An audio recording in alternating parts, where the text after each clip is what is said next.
Good morning. You're listening to Central Wisconsin's 24-hour information station, AM 1320 WFHR. It's time now for the Morning Magazine, brought to you by the Riverview Hospital in Wisconsin Rapids and Comfort Air Heating, Cooling, Plumbing.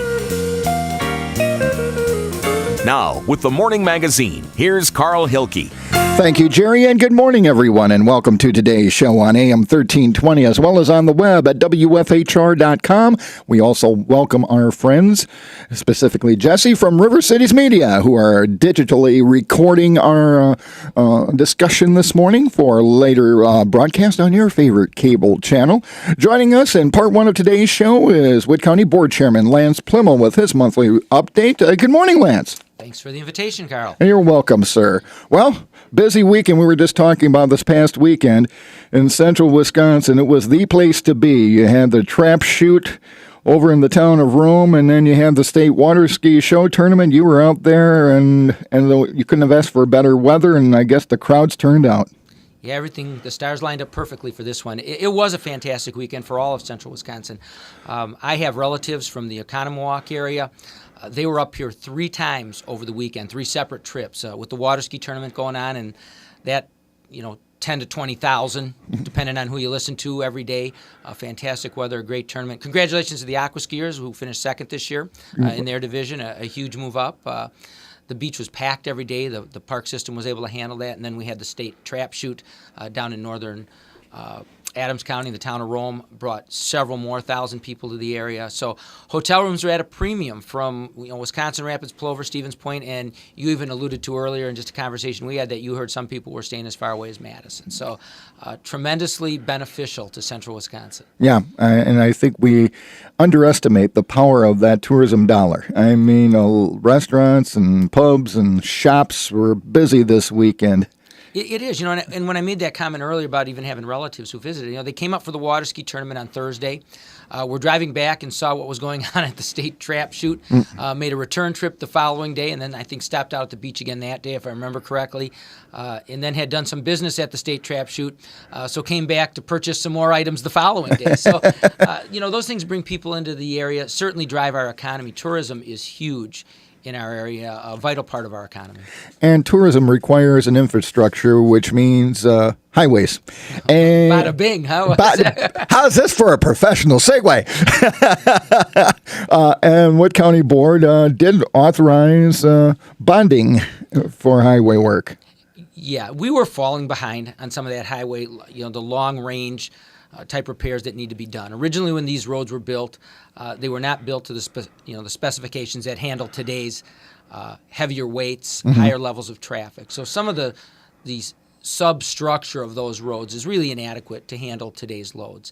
And we were constantly fighting an uphill battle, and have been for years, where if these roads were supposed to be replaced every 20 years, they were getting replaced every 30 to 40 years. And obviously, when you do that, you fall behind. So using a rating scale called the PACER rating, which is pretty complicated, but nonetheless, it tells us when those roads need to be replaced or need to be worked on. We as a board decided it might behoove us to throw some additional money at that right now and lengthen out the useful life of those structures. So I'm guessing that if we spend somewhere between 1.8 and the 4.8 million that was approved, I don't want to say we can put a Band-Aid on it. We can do much better than that, but we can certainly lengthen out the life expectancy of that infrastructure. And in the long run, it's kind of a pay me now or pay me later deal. Sure. My personal feeling is if we spend the money now, especially when rates for bonding are in the 2% range, that we can make these last a lot longer and have a much lower impact to the taxpayer at the end of the day. The story I told at the board, and I think a lot of people agree, is we as a board have decided over the last 16 years to keep the money in the taxpayer's pocket. We haven't raised county taxes in 16 years, and we could have raised them significantly, and that we as a board only go to the taxpayer when we find there's a very urgent need for any additional dollars. So I'm guessing that somewhere between 1.8 and the 4.8 authorized will be spent this year to do some of those repairs and upgrades to lengthen out that process. And then we don't have to go back to you every year to ask for more money or to just increase the tax rate and put it in effect in a savings account in our name. We think it's better held in your pockets. Okay. Now, what will be the priority projects then with this money? I wish I would have brought the list with. There were about 20 of them. They totaled. They were rated, on this scale with a PACER rating from those needing the most work and the most immediate attention down to those that would fall further down that list. I believe there were about 20 projects on that list. Total number of dollars, if you did everything day one, if we did all the work in 1 year, would have been in the neighborhood of about $30 million.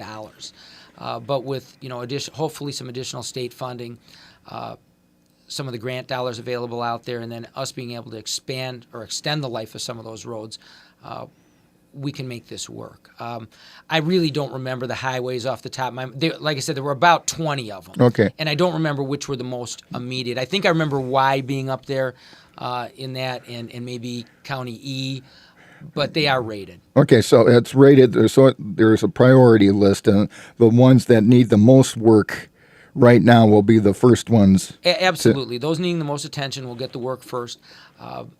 Most of those roads, it wasn't the entire length of the highway. It might be 1.2 miles of highway, right? A, B, or C, 2.1 miles of another highway.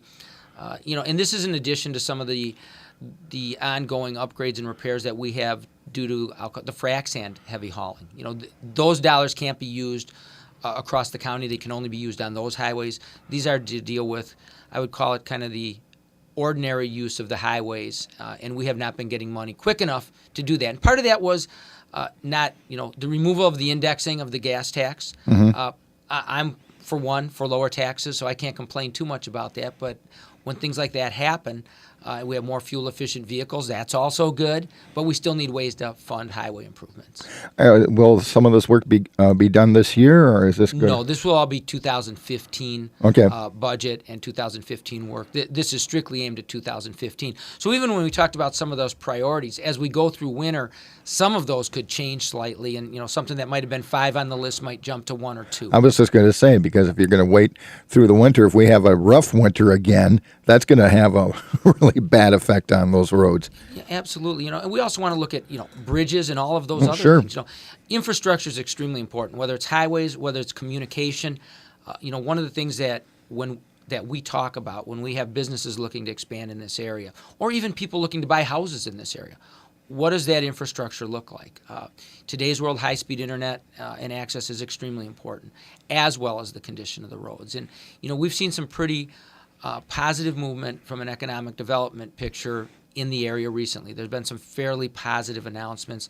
I think there's some that are still under the radar that are possibilities, or even I'd call maybe probability, pretty good probabilities of coming to the area. And they certainly look at those infrastructure, the infrastructure availability that we would have. Another hot topic: aerial spraying of pesticides. That is a hot topic in our area, and there's a resolution that came out of the legislative, or will come out of the legislative committee, I understand, that will go to the full board, that will impact everyone in the county. I'm not sure how this will go when it gets to the board. Like I've said before, everybody gets one vote, and everybody's vote counts the same. My personal concerns are often that when we create a patchwork quilt of ordinances across the state, one county has, one county doesn't. Or do we have a blanket ordinance that affects people who have been doing something for the last 10, 20, 30 years, and we prohibit it? How does that affect the economic development picture? I always call it the unintended consequence. And there were some very good points made at that legislative meeting for those who'd like to see that resolution go forward and that ordinance enacted. I also have had personal appearances and phone calls from the agricultural division of the Marshfield Chamber, the cheese producers, the dairy producers, commerce, the cranberry growers, and others who are highly concerned with those type of ordinances. And, my concern in some of this stuff is looking at the purview of county government. We certainly don't have the expertise to monitor this or the dollars. I was going to say, who's going to do the regulating if you have? So, as like I said, it'll go before the board and it will play out as it should. But there's some things that I sometimes think that the DNR might have much more expertise in than we have expertise in. And sometimes it depends which side of the fence you're always on.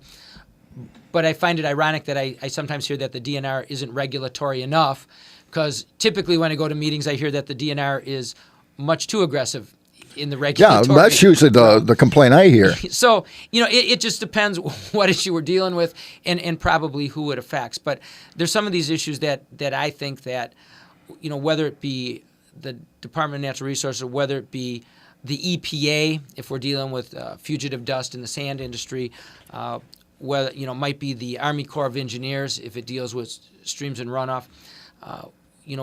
Sometimes we tend to get stuck doing the regulation and the enforcement with no dollars to do that.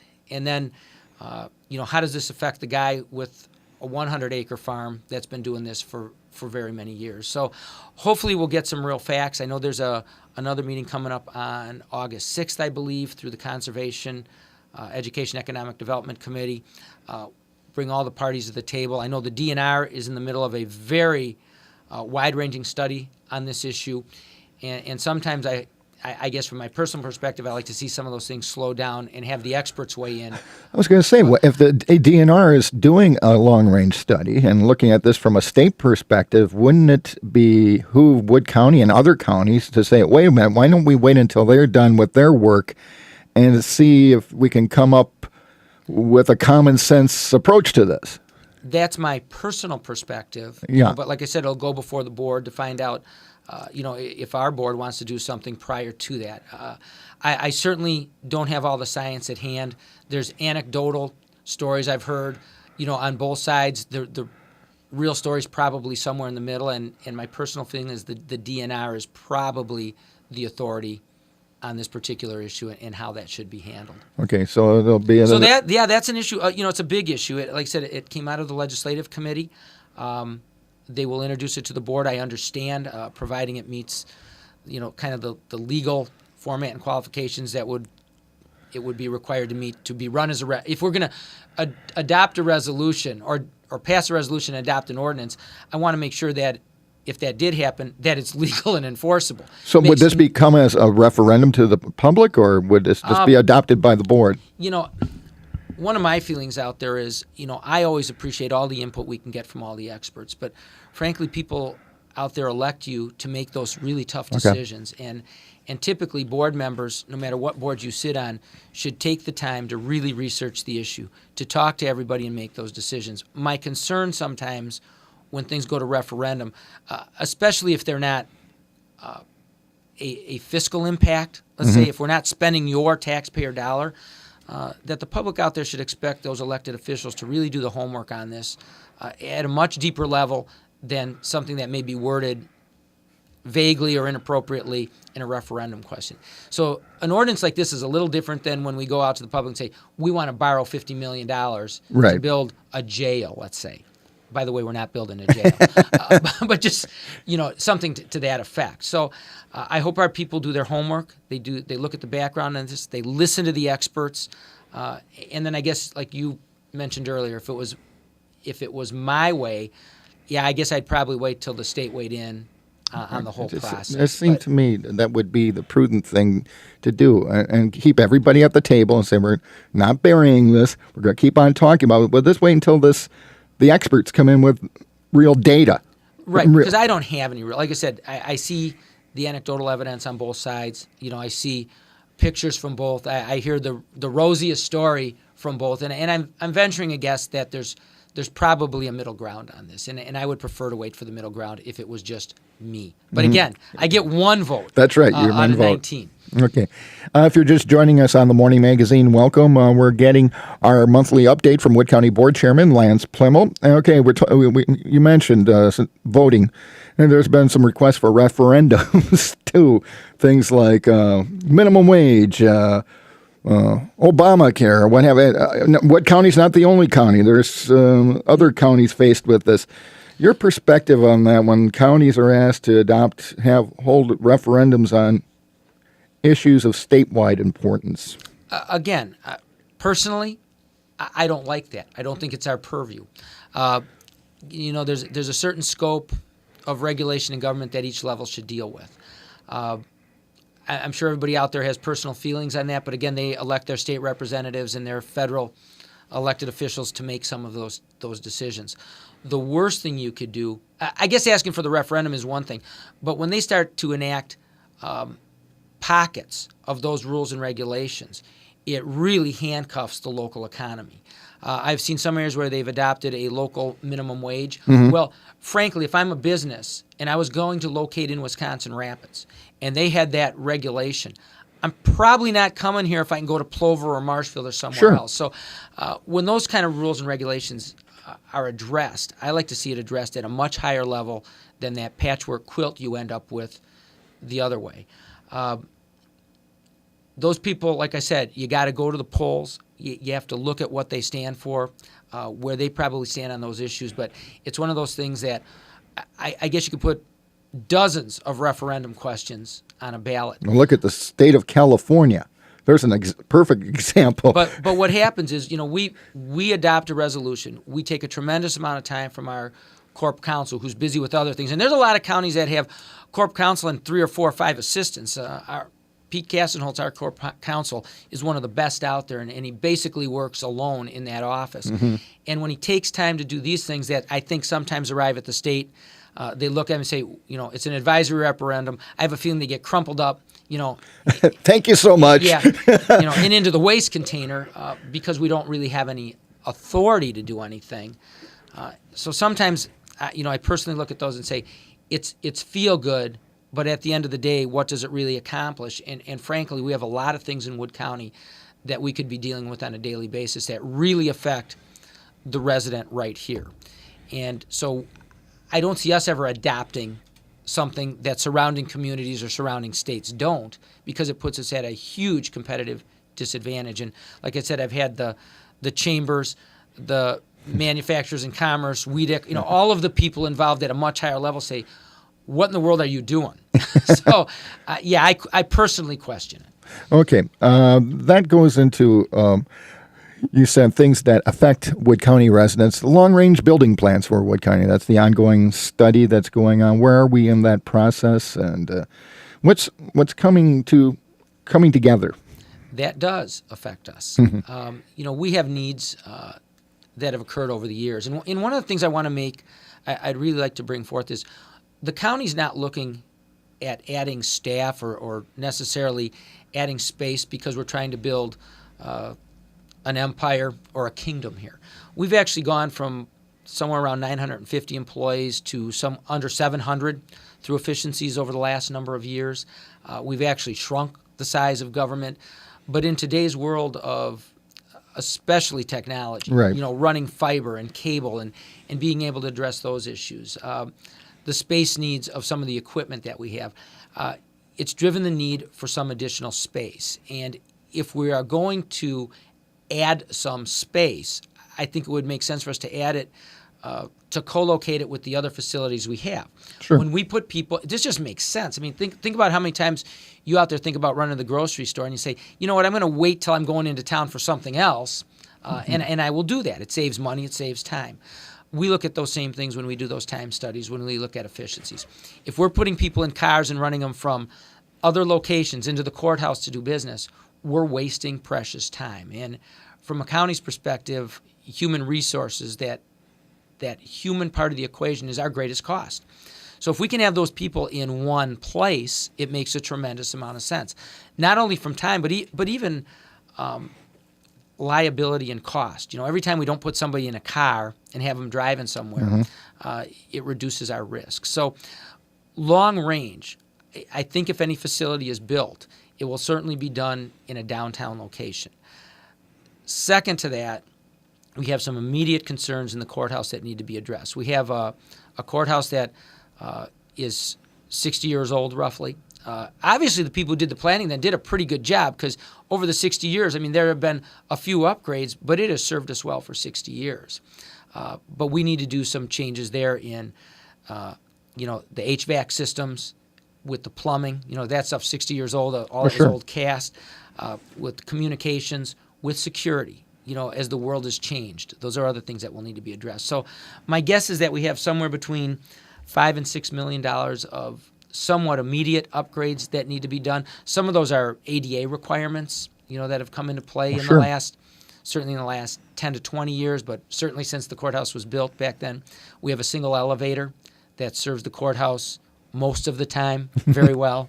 But as we move forward, those are things we're going to need to address. So security first, how we address the court situation. We've seen the number of cases increase greatly. We probably will see an increase at some point in the number of assistant DAs in our office, as well as possibly another judge at some point. And then we probably should have things such as system and dispatch out of the basement of the courthouse. So when we do have those issues, we're not on the ground floor where we're susceptible to where we've had some water issues or flooding issues. Right. That'll be immediately. At some point in time, we'd probably like to locate our Human Services Division closer to the courthouse, and that's our largest single entity or department. Where are they located right now? They're located all over right now, but you'd find a lot of them out on 12th Street at a facility out there, which was the old Unified Services building. We created a Human Services Department. We currently have the Health Department over at the hospital in a very attractive lease, but at some point in time, it might behoove us to move them back to a single location, because once you're in the county system, I'll call it, you tend to deal with a lot of those departments. So that's kind of the gist of where we're headed. When might there be some actual building or upgrading of that building infrastructure? Again, nothing would happen until you get into 2015 budget picture. Okay. And that's one of the things I was talking about with the bonding for the roads. You heard me talk about a number at about $1.8 million. Right. We have authority to go up to $4.8. But we really need to look at how that would be addressed along with the needs in the courthouse, and then how that would affect the tax rate. From a county perspective, you have not seen a county tax increase in 16 years. I'd like to keep it there.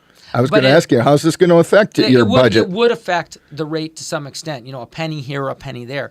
But all those pennies add up over time. So when we look at the roads, and then we look at the courthouse, and we address those needs and what's the most important thing to do for the taxpayer out there, the number one thing we'll keep in mind is how it affects the bottom line and how it affects you, where we could possibly make cuts, where we can't, and then how we pass along. Our goal has always been to set a budget and make all of our departments operate within that, as opposed to, I'm going to say, the federal government, which in most cases decides this is the program and then taxes to meet that need. It's the opposite mindset. Yeah, well, you basically don't have that authority. We can't print money, although I've looked into it.